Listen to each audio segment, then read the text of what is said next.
प्रभु यीशु मसीह के मधुर और मीठे नाम में आज दिनांक 26 फरवरी दिन शनिवार को हम आप सब अपम के श्रोताओं का स्वागत करते हैं। आज के दिन के लिए जो वचन है वो लिया गया है इफिसियों की पत्री उसका 5वां अध्याय उसका 9 पद।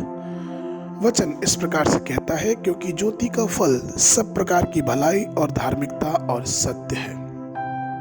प्रभु में मेरे प्रिय लोगों, जिनके अंदर भलाई होती है वो अच्छे कहलाते हैं। वह भलाई ईश्वर और मनुष्य की दृष्टि में बहुत प्रिय है और ये भलाई का ही कारण है कि एक मनुष्य प्रशंसा और सम्मान का व्यक्तित्व रखता है। जो पवित्र आत्मा से भरे हुए हैं उन्हें ईश्वरीय भलाई से भरपूर होना चाहिए, जिस प्रकार से रोमियो की पत्री उसका 15 और 14 अध्याय में 14 पद में पौलुस कहता है, हे मेरे भाइयों, मैं आप भी तुम्हारे विषय में निश्चय जानता हूं कि तुम भी आप ही भलाई से भरे और ईश्वरीय ज्ञान से भरपूर हो और एक दूसरे को जिता सकते हो।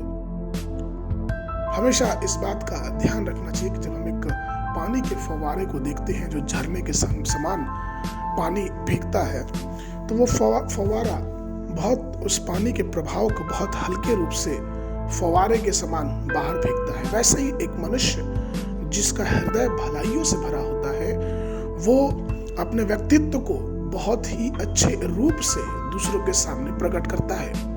प्रेरितों के काम उसके 11 और 24 पद में पढ़ते हैं कि बरनबास जो था एक अच्छा व्यक्तित्व का मनुष्य था।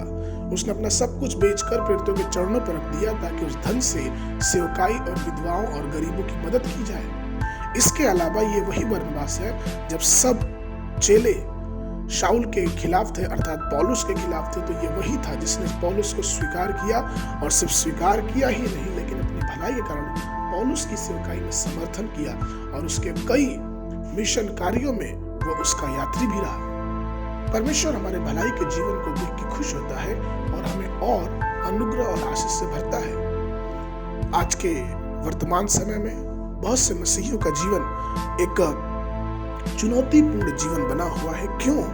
क्योंकि उनके होठों पे उनकी बातों में भलाई की बातें रहती हैं लेकिन अस्तित्व में भलाई उनके जीवनों से नहीं दिखती है। जिस प्रकार से होशे की पुस्तक उसका 6 और 4 पद में वचन कहता है, हे अप्रेम, मैं तुझसे क्या कहूँ, हे यहूदा, मैं तुझसे क्या कहूँ, तुम्हारा स्नेह तो भोर के मेघ के समान और सवेरे उड़ जाने वाली ओस के समान है। अर्थात ये जो भलाई है वो शुद्धता के लिए नहीं लेकिन स्वार्थ की समान है।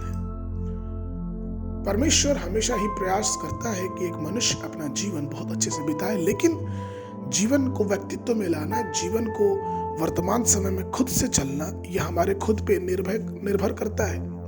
इसलिए प्रभु मेरे प्रिय लोगों, आइए हम भलाई को अपने हृदय में रखते हुए परमेश्वर की उस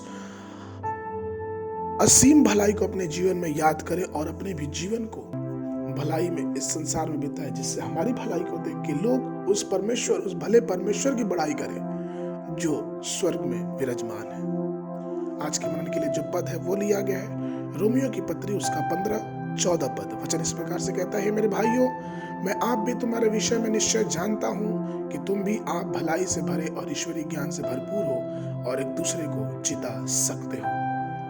और सुबह के समय के लिए वचन है गिनती की पुस्तक उसका 12, 13, 14 अध्याय और संध्या के समय मरकुस रचित सुसमाचार उसका 5, 21 से लेके 43 पद तक। परमेश्वर आप सबको आशीष देवे।